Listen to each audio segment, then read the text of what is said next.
Ottawa has rejected a request from Toronto to decriminalize the possession of small amounts of illegal drugs for personal use within the city. The federal government blamed the decision on lingering concerns about public safety and Ontario's lack of support for Toronto's initiative. The city made the request in early 2022 with the support of Toronto police and harm reduction advocates. Ottawa's denial comes on the heels of the recriminalization of public illicit drug use in British Columbia. Zoe Dodd is a co-organizer, that is, at the Toronto Overdose Prevention Society. She joins us now from Buffalo, New York. So, Zoe, thanks for being here. To start off, let me get your thoughts here on Ottawa rejecting Toronto's request to decriminalize simple possession of small amounts of drugs.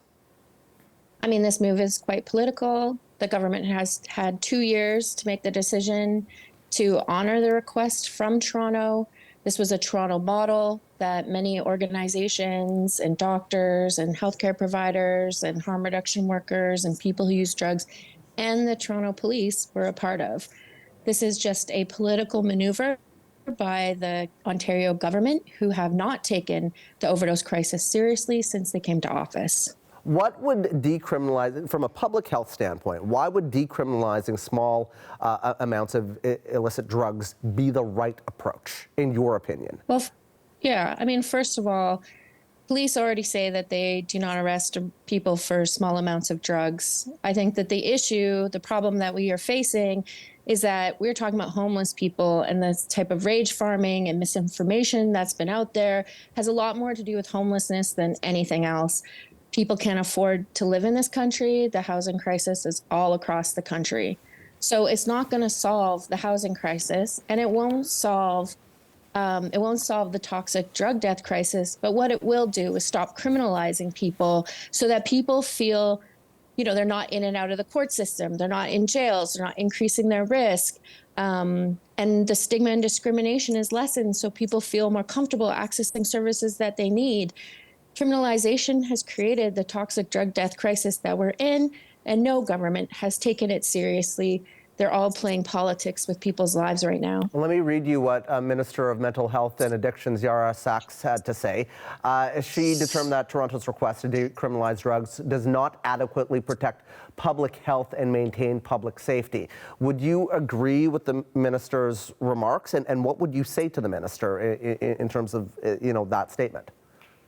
I mean, I'm really angry at the minister. I think that the minister has a role to play, which is about the safety of people who are dying.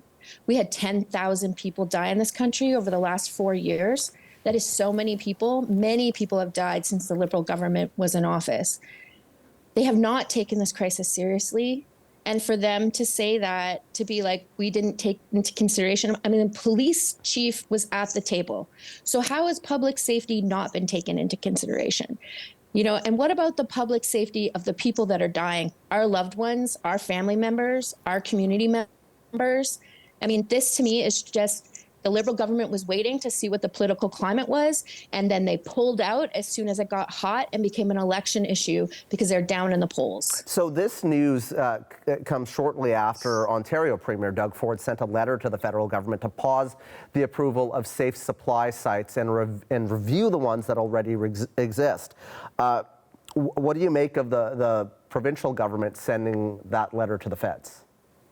Oh, it made me so angry because we're desperate in the province of Ontario. We've gone from 2 people dying a day in 2017 to 8 to 10 people dying a day. We have so many people dying. We have people who are dying because of illicit fentanyl. It isn't because of an addiction crisis or people are dependent. That hasn't changed in the last 10 years. It's about 2% of people who are using. What has changed is the toxic drug supply that gets increasingly toxic. What has changed is our ability to address this crisis with the emergency resources that we need that have never come since Ford took office. Actually, we had supervised consumption sites in communities where there was the only one who were addressing the crisis.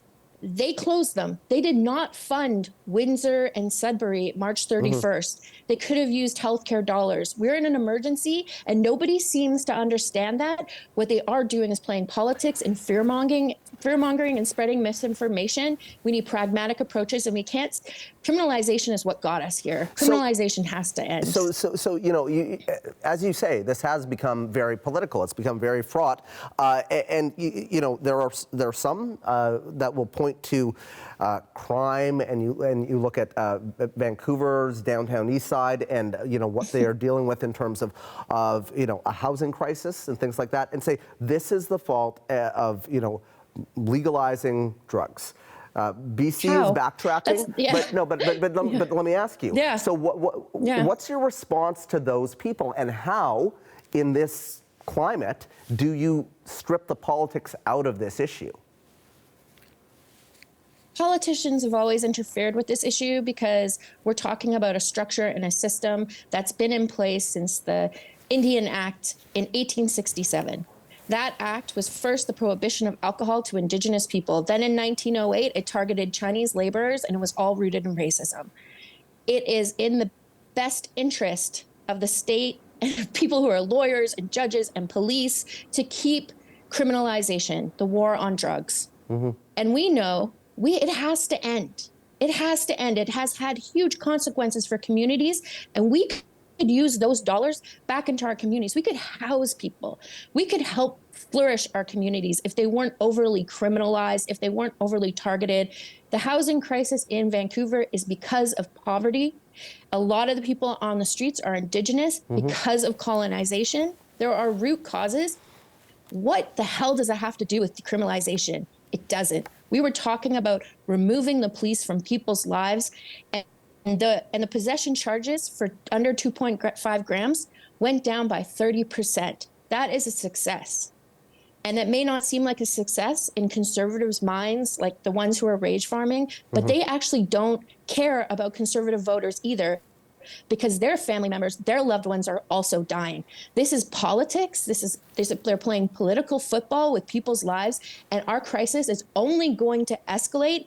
I mean, even yesterday, someone I know died. Last week, someone I know died. People I've worked with for 20 years are dead. Whole communities are being annihilated. And that's from the toxic drug supply. So what they're saying to people in Canada is you have to go to organized crime. You have to still go get your drugs from this underground illicit market where it is not regulated. We don't want you to have safe supply. We don't want you to have drugs. But people use drugs. Premier Ford's own brother was using crack cocaine. When he needed help, he got to pay for a $45,000 rehab. That's another system in this country that is not regulated, that's profit-driven, that I could go tomorrow and open a rehab if I wanted to. I wouldn't have to have medical staff on hand. I could charge whatever I wanted. You could have yoga, you can have a nice meal, but that doesn't address the problems. It doesn't get to the root causes of why people are struggling outside. If they had their own homes, they would be using those privately in their own homes, and people wouldn't complain. The statistics are real people at the end of the day. They are lives that have been lost. And Zoe Dodd, appreciate your perspective. It's an important one on this important issue. Zoe Dodd is a co-organizer of the Toronto Overdose Prevention Society, joining us tonight from Buffalo, New York.